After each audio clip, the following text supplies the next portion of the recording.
Hello, this is that BMX guy, or Carl, and here we're going to assemble the titanium frame we just got. So this is the Carver bike's titanium frame I had custom made. Let's see, what else?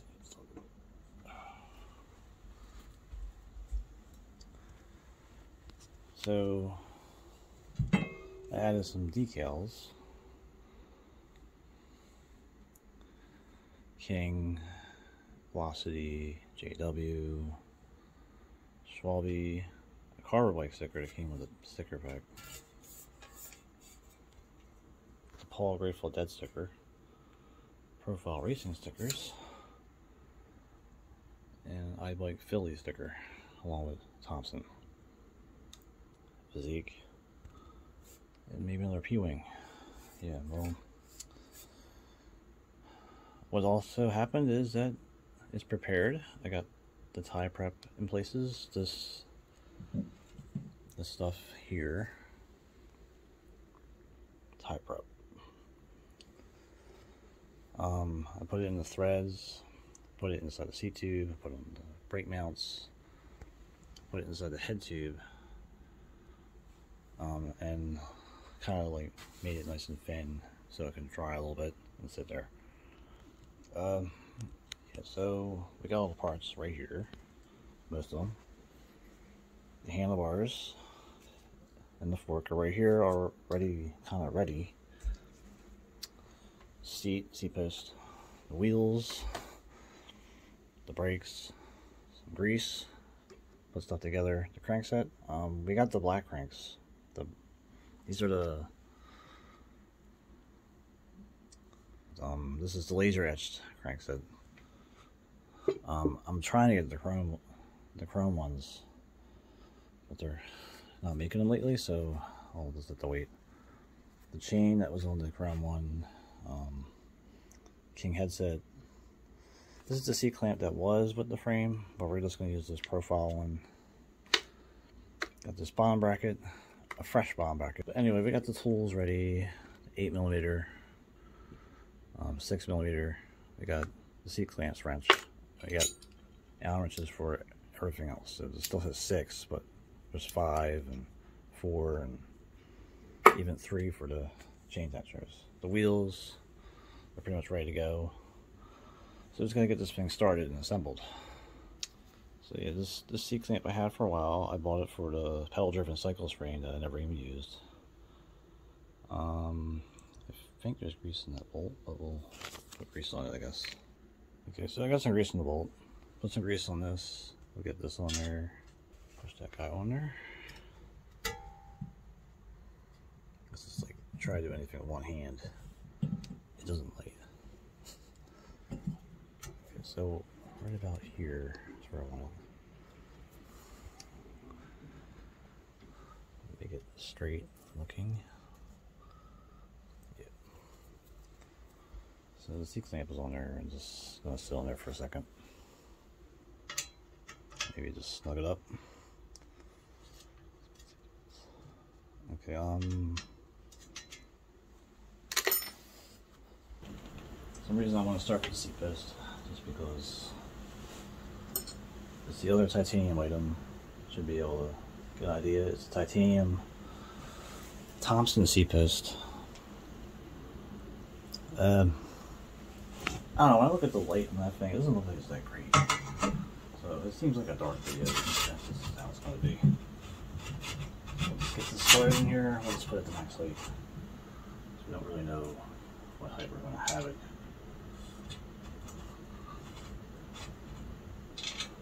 But yeah, it's a nice tight fit. Can't see that much for other frames. Let's snug up. Okay, so we have the headset. It is a Chris King headset. It's a modified drop 4 headset. So these are actually 41mm bearings. They would normally have 42. So I had to use these for the frame. So this was like a little extra thing I had to get. They do make them, fortunately. They didn't have it on stock. So let's get some grease in these guys. just cover the whole outside edge on both of them and the inside edge. The little lip, you want to get the lip. So, and inside flat area. Basically just cover them. You don't need to cover the seals themselves. Just prepare them. I'm not sure if you can see what I'm doing when I do that, but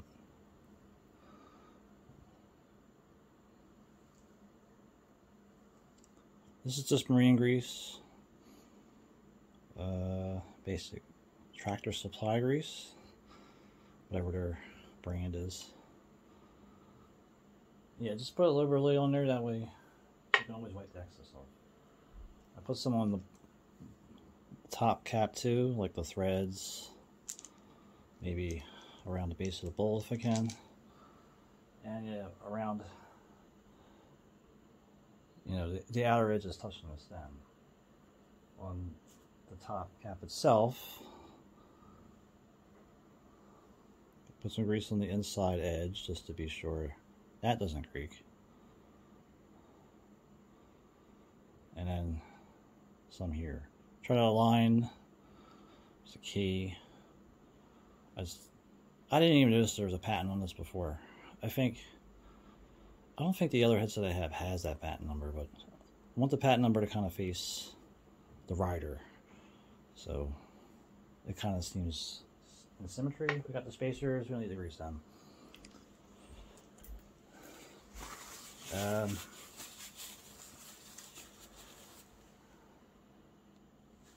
We also want to grease inside the head tube, even though I already put the gold stuff on there, that tie prep, I think that's what it's called. I kind of put that on there as a light coat, and I wipe the excess off, and then I just put this grease underneath. I kind of find that stuff to be destructive to ball bearings. I don't know. I haven't had much luck with that stuff. Like it goes on the spindle. In the case of the titanium spindle, this is the titanium frame, you know. So, yeah. Also, get some grease on the fork itself. So I'll try to show doing. I got the cable off, so it's a little easier to manage. But just put some grease at the base here. Make sure we don't have any chance of the creaky creaks. I think it's more of a problem with the titanium. You can put on the shaft itself. You can see how I had this fork for maybe about 10 years by the end of this year, or the end of 2014 I got these. So they're almost 10 years old. But they're marked up from the headset bearings pretty much. Otherwise, it's not an issue. So we can just actually get that all together. So we got the bottom race. Make sure to, you know, the angle of the bearing that's facing down, and the other one's facing up. I should just go right on. No issues. Nice tight fit, everything. Do the same by just putting the other bearing on the frame. If you can get it off the table. Stick that guy on there. That just sits like that.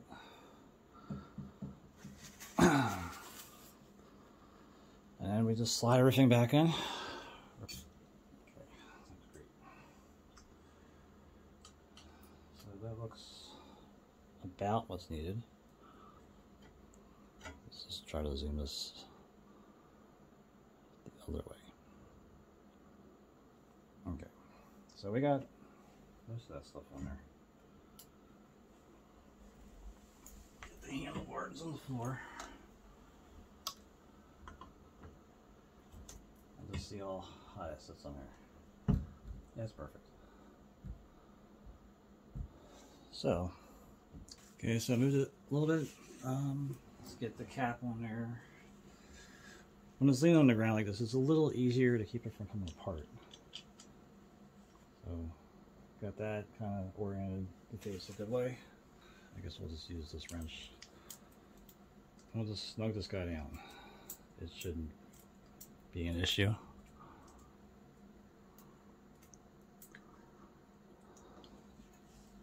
And since I don't really know where the handlers are going to be, we're just going to snug it up. Make sure there's no slop.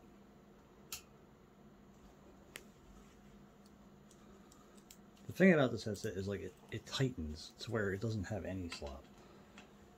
And it has a nice, I don't know what you call it, bolt pressure, I guess.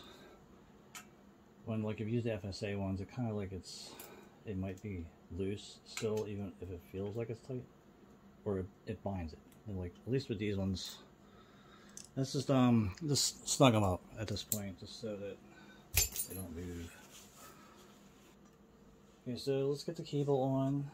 Put some grease on the barrel end, just to make it feel smoother. I already ground the barrel end a little bit, so there's no tab edges or anything from the mold, because they're just cast.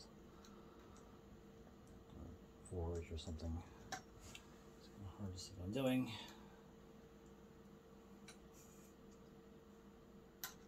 You just get some grease in there so it fits in there nice and smooth. You can put lube in the cable if you want, but I don't necessarily need to at the moment, so I'm not bothering with that. And that's ready. That's technically ready for the front wheel. Let's get this bike flipped over and get the bond bracket on.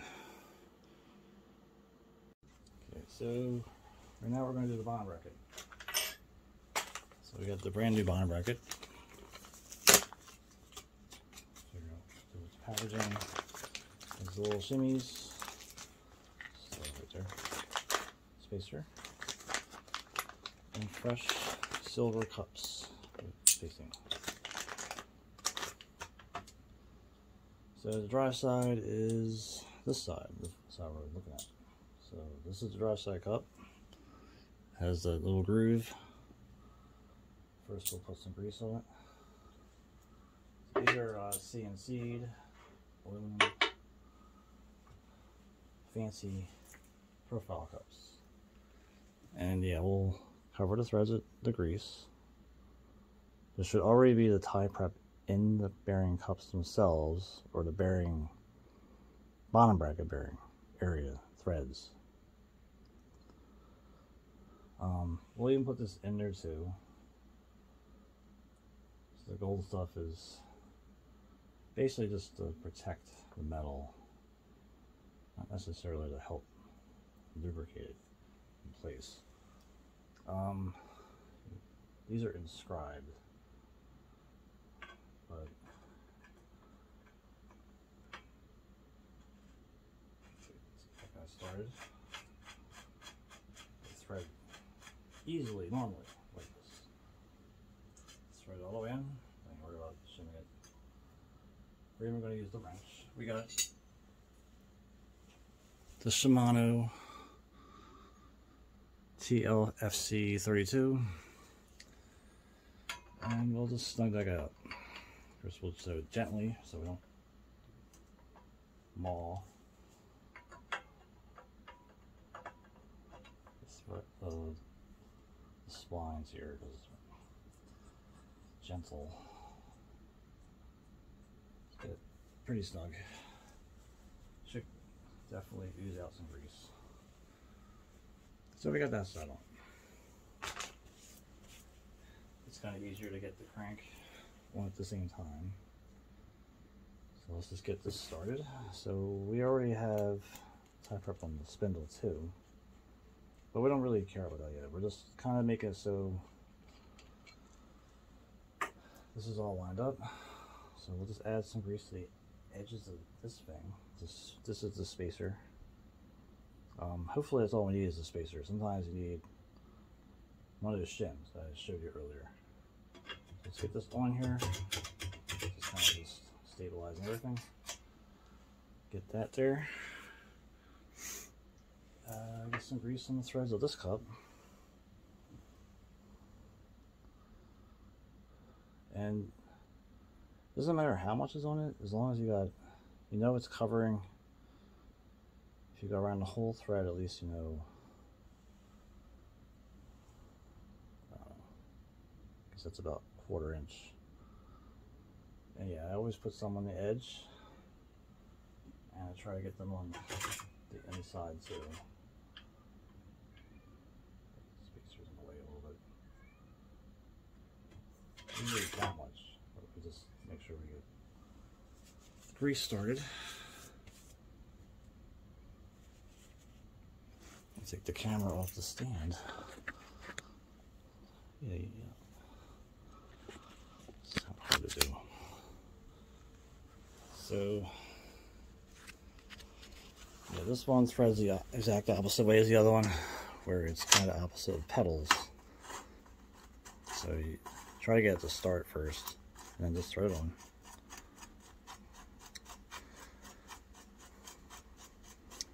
It's not the whole serial number, but if anything, it kind of feels like the bottom bracket spacer is too big. So let's just check that out.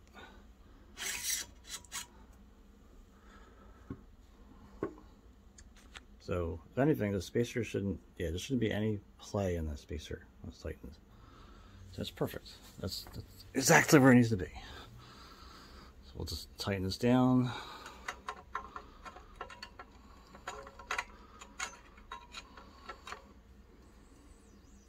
And it might even push the bearing out a little bit, but when you tighten the crank down, what happens is that aluminum spacer will start mushrooming on the ends, and it will bring the bearings back in. So just put on enough torque that you need. You don't need that much torque. And then we got the bearing cups on there. Actually, I changed my mind on a spider idea.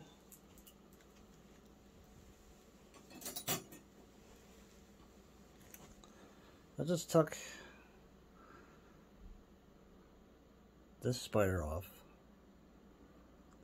because I don't really need it to be that far away from the frame anymore. So what we have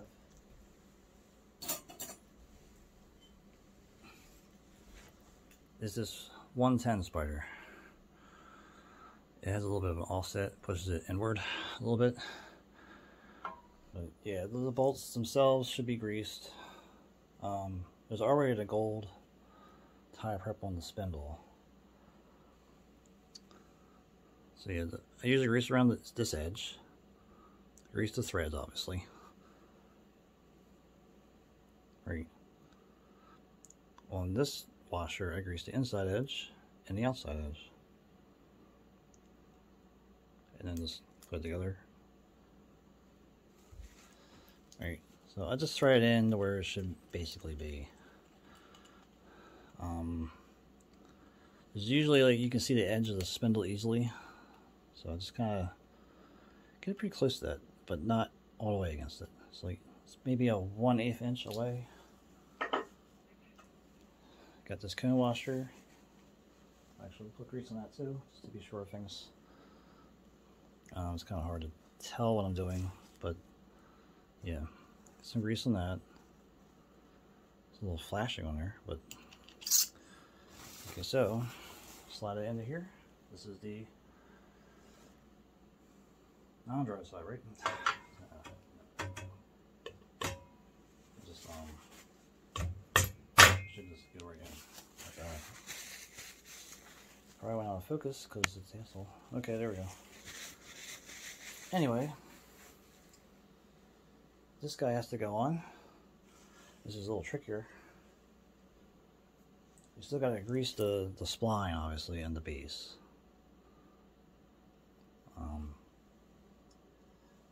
This is a fresh spider, so it's dry.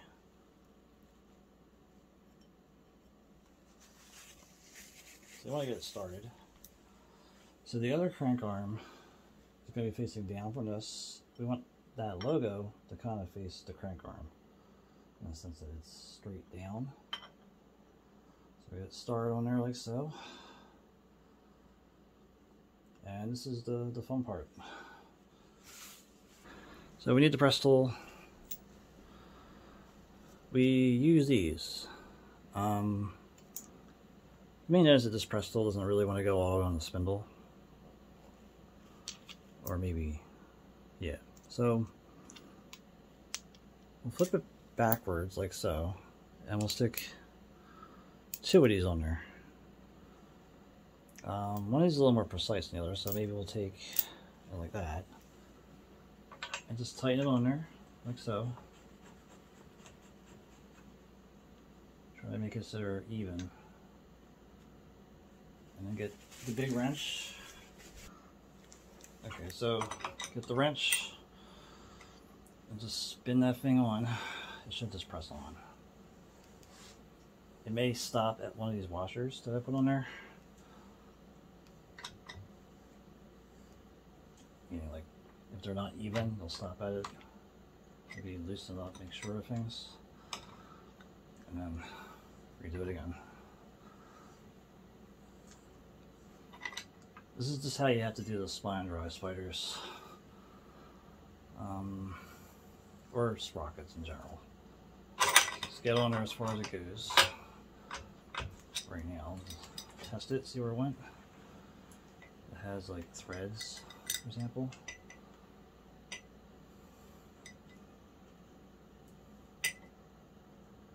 That might be enough to get the spindle to go into the arm, so we'll see.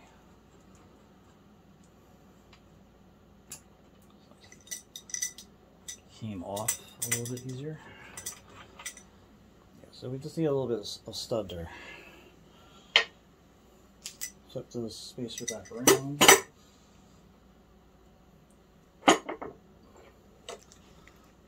We'll just make sure there's grease. Align the arm. It's easier for me to do it this way.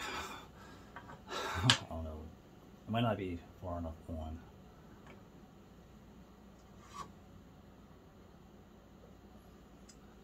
Let's see. Yeah, not with that tool. I don't know, it might be fine. Okay. If it stayed in focus, I can move it a little bit over. Or maybe unzoom it. How about that? Okay. So it's all black right here. It's even easier to put on with, you know, no pedals. I don't seem to have this socket easily available, and I hammered on this tool enough that the socket probably won't work anyway. And that should go on as far as it needs to go. Well, I'm done with this sprocket tool anyway.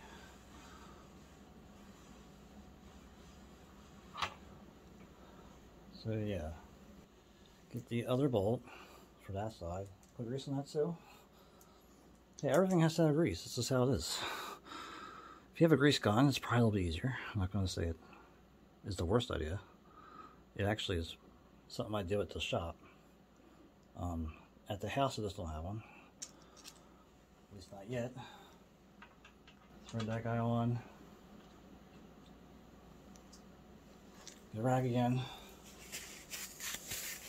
You also wear gloves if you are afraid of oil on your fingers. I just looked up for that. It probably does cause cancer. I'm not going to say it doesn't. But let's make sure everything looks like it's going to work. And just turn it all down.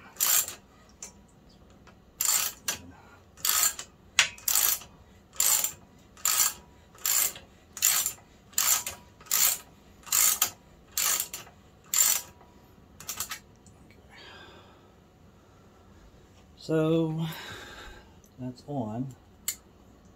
I just like making sure that everything is where it's supposed to be before I tighten it all down. So the handlebar didn't want to stay straight. So just check things. Like just look inside the end. So see, that one's pretty far on.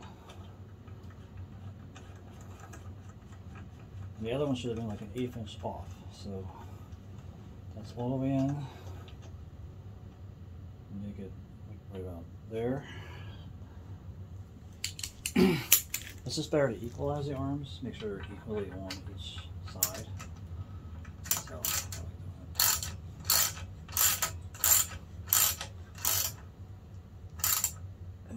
It's not gonna, you don't have to go crazy torque, you know, just like that. Should be nice and free. Wipe off all the excess grease that's anywhere. Now I just gotta get that chainring on. So I just got the chainring on the floor, it's a little bit easier. This is a Surly stainless steel. It says 46 tooth sprocket. Is 110 BCD. It's gonna go on that spider. These are my chainring bolts.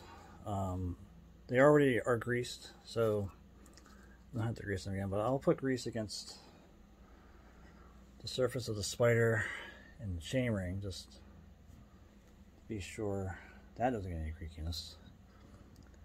I think the thing about like steel and aluminum, they don't really creak against each other as much as like aluminum and aluminum does. Or I don't know, maybe it's just I'm not hearing it lately. But I basically just do that. And then run the ring on there. There's little holes that kind of are offset.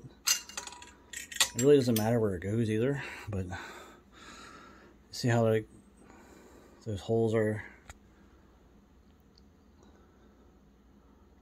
you know, countersunk a little bit.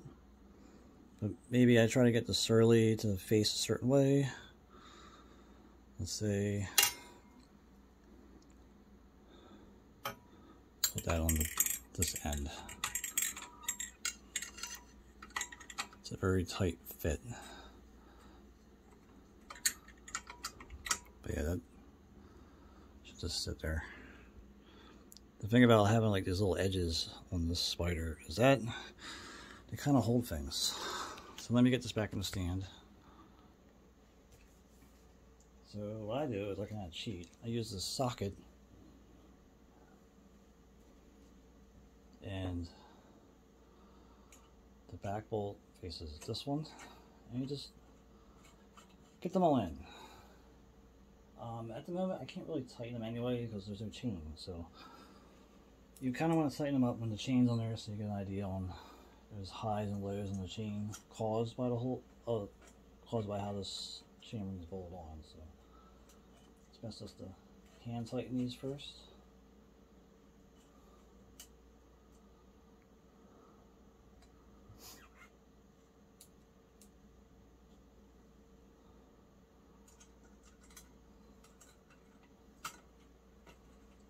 It should all just line up. It shouldn't be difficult. If there was only 4 bolts, it would probably be a little bit faster. The thing is, like, I don't have a 4-bolt ring because of the fact that there's nothing big enough made by Surly. And stainless steel seems to be the longest lasting of all the chain rings. Why would I use a chain ring that's only designed for one race day when I can use a chain ring designed for up to 10 years of riding thousands of miles every year? I mean, that's how long these last. They don't wear out immediately, all because of weight. So that's why I keep using these. I like these. It's already pretty straight on there anyway. I think the other thing I noticed about the other spider, maybe it was a little bent. Maybe a cat stepped on it or fell on it or something. But yeah, that's on there. And we'll care about that when we get the chain on and the wheels. Okay, so I get the front wheel on. Make sure it's the right way. There's really nothing to this. This is, everything's already adjusted, so let's get it on there. Pull it down. Tighten it up.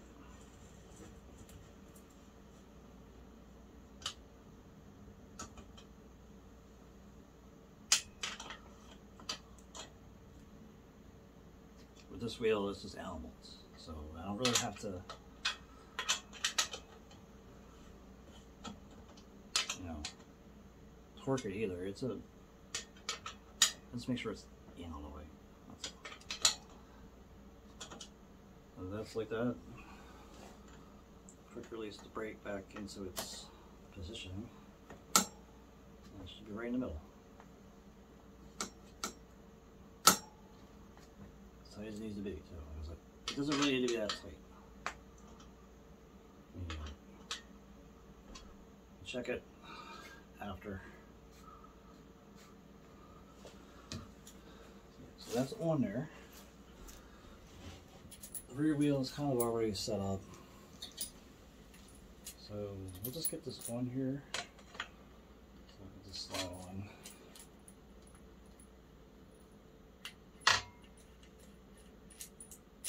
What I determined already before even putting the video together is that the chain is a little too short. It actually has to be a length longer. So I guess we'll just get this like this.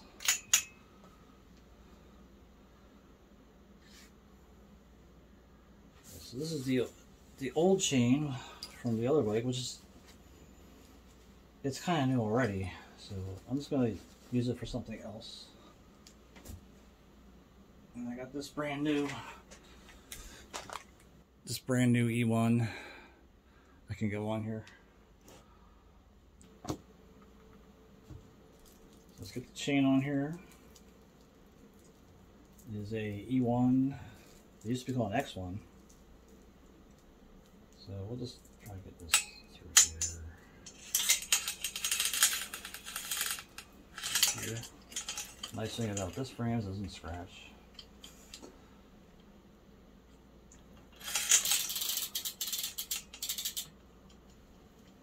Try to get it to line up where it would sit. Somewhere about there. That's where it was with the other chain. So how about we make it to here? It is kind of back where that is. Yeah, that's actually what I want right there. So we'll figure out the chain tool.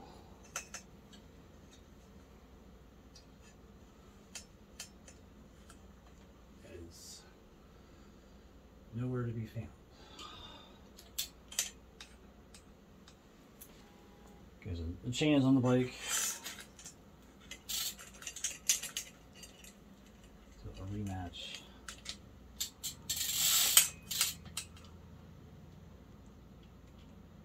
So right about there. Let's see. I weighed the wheels at like 15 something. I just want the wheel back. That's the thing, like, I don't really want the wheel forward. I kind of find it forward to be bouncier.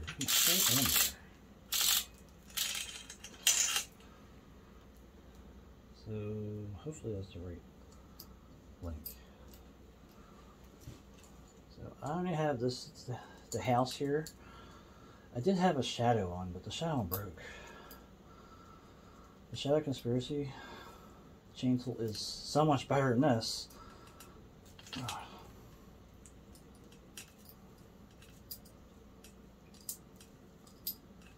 Just like pull the pin out as far as it needs to go, or all the way, whatever. Not supposed to really reuse these lengths anyway, so it's not much of a loss. Try to get this back on everything.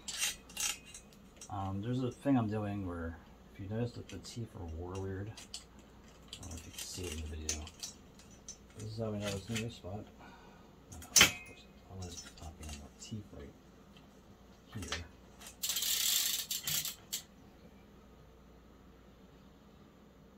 So that's where that is. This one has that master link. Called Quick Link, and I'm not really going to show you it up close because it's kind of more of a pain to deal with than normal ones. Get that kind of hold together, and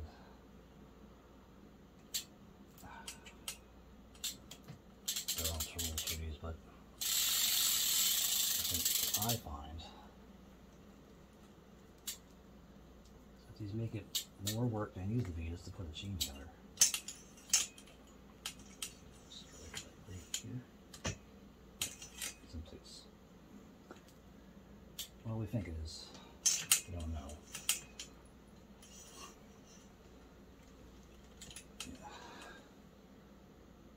doesn't look like it. So.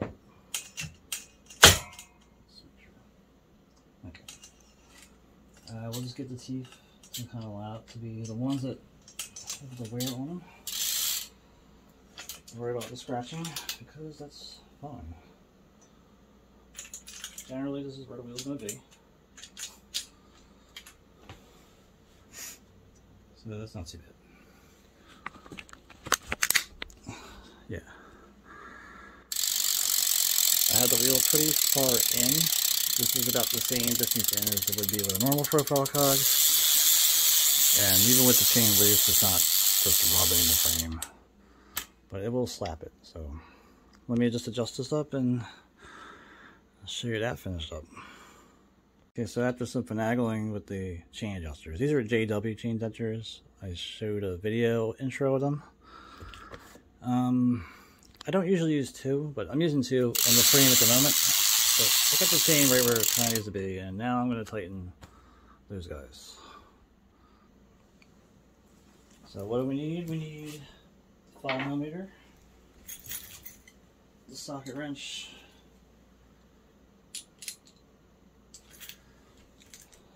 so we got the socket wrench. This is the chainring tool. It goes in the back.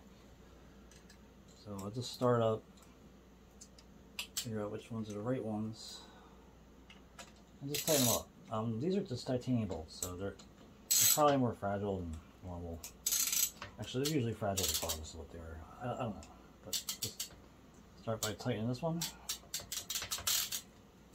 and then go around and tighten them all up.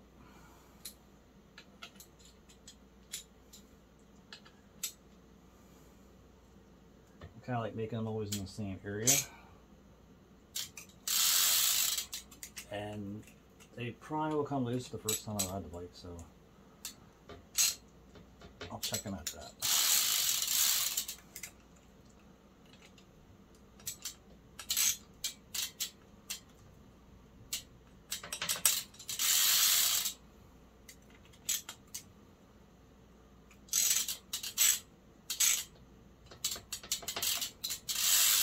That should be all of them, hopefully.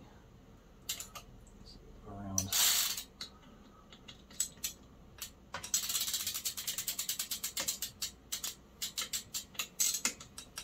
Now I usually go every other one. It's a lot easier to do like 5 of them.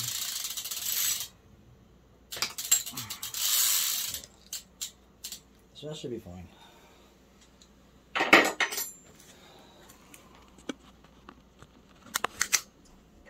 So the bolts recess in the back, so it's a little bit easier to manage them. So yeah, there's never going to be a perfectly alignment. Like that sprocket's pretty round. It's just this rear one isn't. That's all. So that's all in there in that sense. So I'll just flip this guy over and we'll start working on the brakes.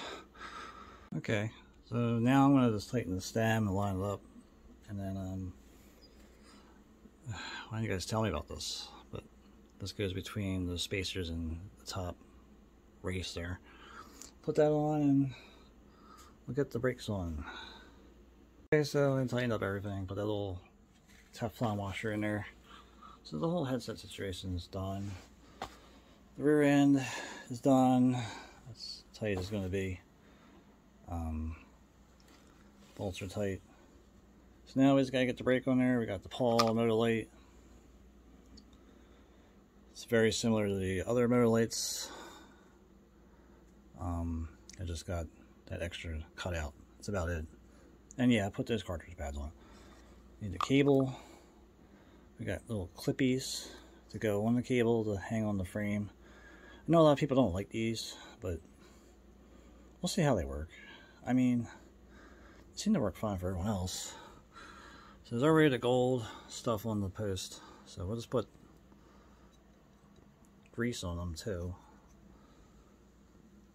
Get grease on even the outside edge, just make sure it's all covered. And yeah, we'll just go across the threads. The cable can be after. This is already kind of prepped. So, or maybe I'll re-prep it.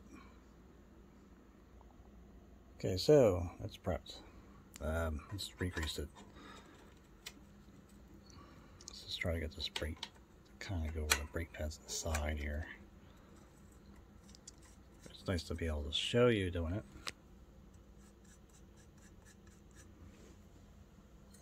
I kind of find just normal little Allen keys easier sometimes too. You know, just simple guys. So, get this started. So we know there's not enough spring and not enough even space for that. It probably has to be kind of like what the fronts are, where you have like the small space on the inside. So I gotta switch that, and yeah.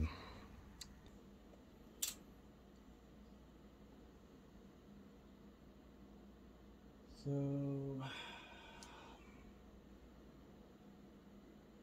let's leave it at that for now. We'll just get the other one on and we'll figure out the brake pad placements.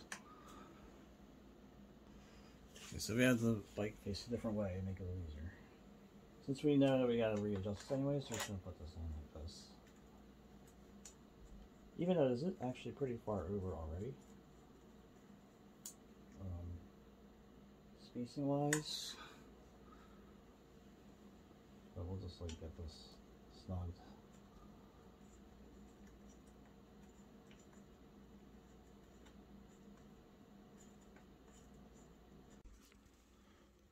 Anyway, I just got them adjusted. I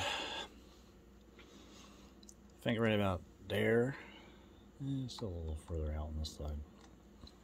It's kind of hard to tell with a crank. It's black.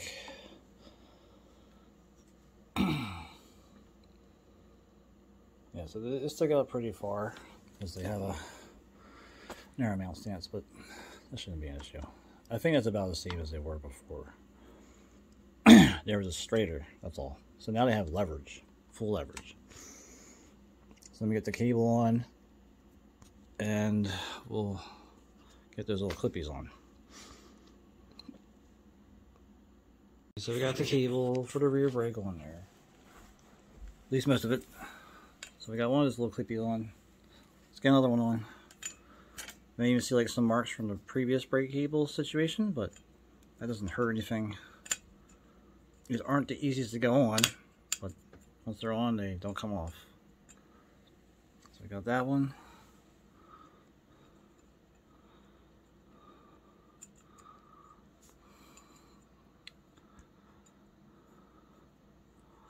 They're not the easiest.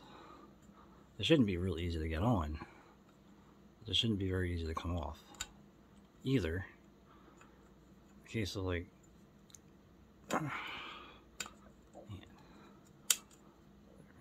snapped in place. Nice easy snap cable guides to make life a lot easier. Needles in place. I greased the ends of the cable just like I did the front one. And there's oil inside the cable. So let's just finish up adjusting this brake. Okay, so the brake is kind of ready to go. We have all our Allen wrenches we want to use. I believe we were done with grease. We were done with almost the whole bike.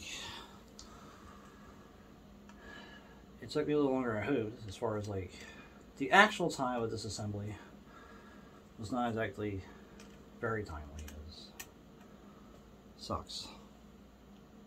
And so, right about there, we'll just put it here.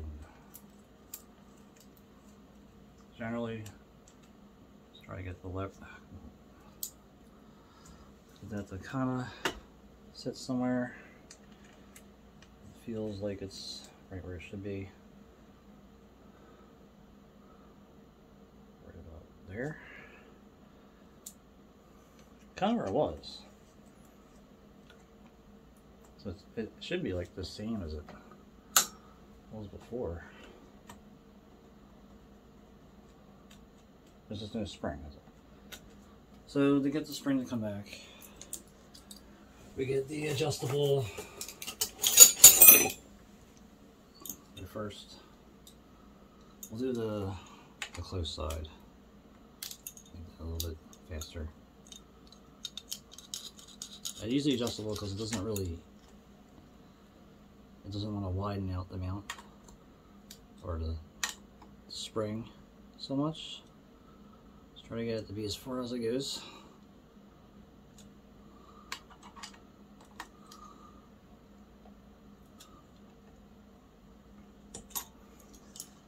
So we have some spring. And then do the other one.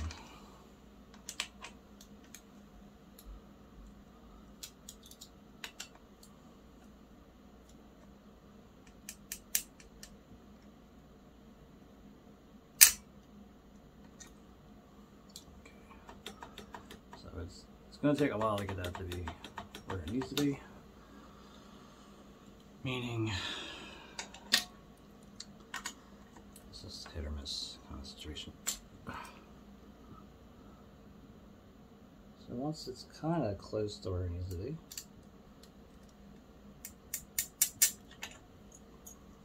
where that is.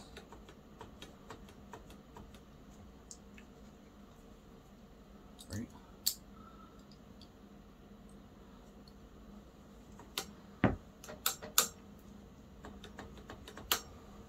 There's a little more spin on this side.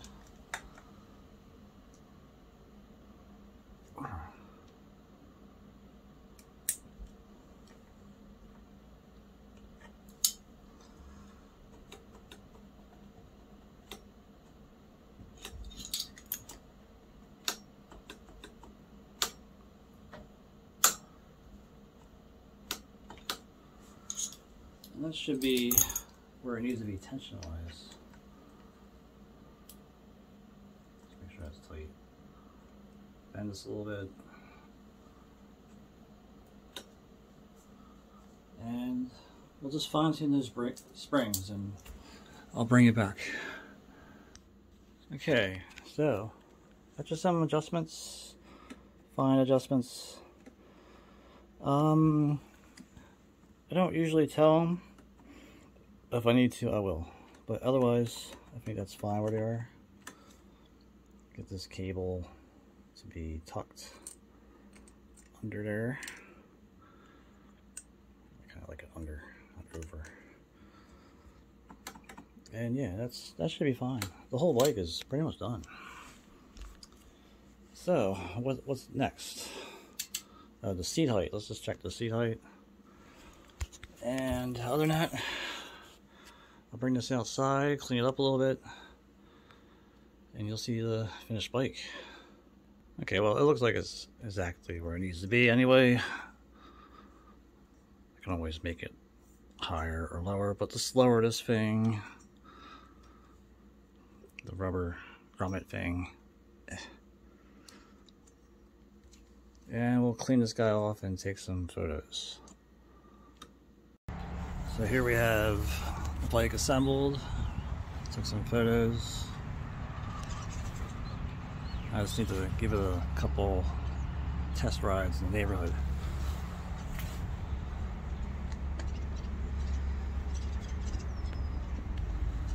So it came out pretty good. It's all one color now. It's not just like half titanium, it's all titanium.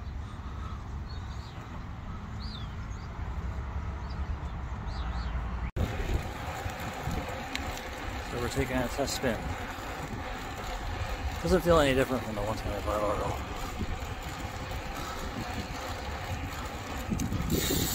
Not louder, not quieter.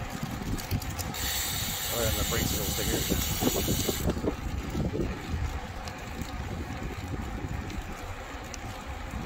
As far as 16 pounds,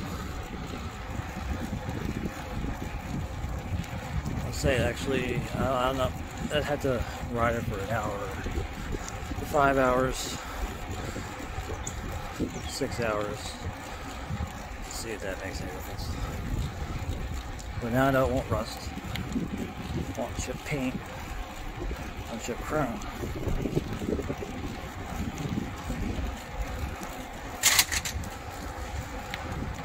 And the bike is all uncolored.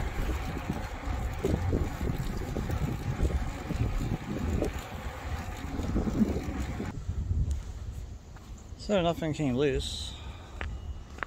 Let's say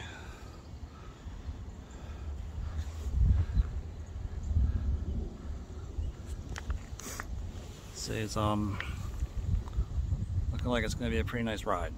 So right now just got to tweak a little bit as far as feel. The stem has Roger pad spacers. It's going to make it so it's just one spacer there. Yeah, everything seems okay, so I go for one long ride and let's see how it is. Yeah. Anyway, this is that the Ass Guy, and this is my Custom Carver bike's titanium BMX frame, or 20-inch frame that I use for my road biking. Otherwise, thanks for watching.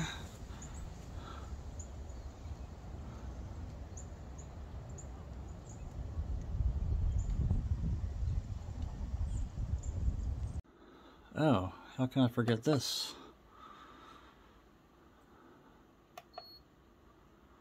Let's get the weight of the bike. It's a little easier to do with one hand, but we'll see how we got going on there. Get that the hook in there.